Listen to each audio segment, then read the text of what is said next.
2024 ay nag-connect po siya sa Facebook sa akin. So, bago ko i-accept, sinigurado ko muna siya. Tinawagan ko, nakita ko naman na siya. So, ayun po.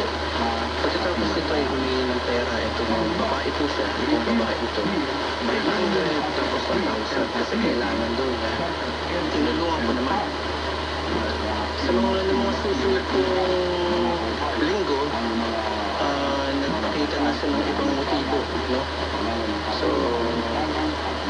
sa madaling salita po, ako ay na-talk show, siguro mga once or twice, nagkaroon kami ng sex conversation.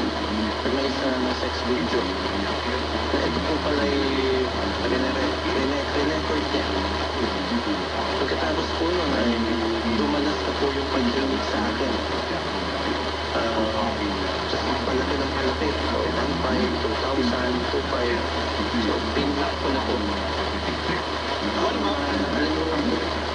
Ay, tanong mo lang, sir, maganda ba itong inyong chat? Maganda. Ayaw na mag-comment. Ayaw na mag-comment, sir. Wala, ito lang. May positibo. Doon ba sa palitan ng mga video nyo or any recordings, nakikita po ba yung inyong identify po?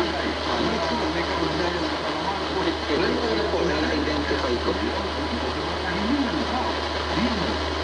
Sir Juan, nakapagpasa po ba kayo ng video nyo through video call?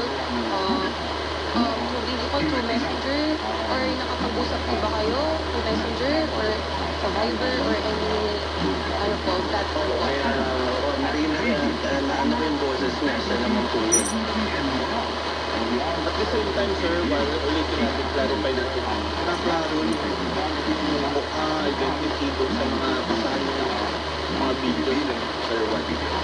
Importante kasi na parang siyempre nahihiya tayo kung tayo ay uploading, ito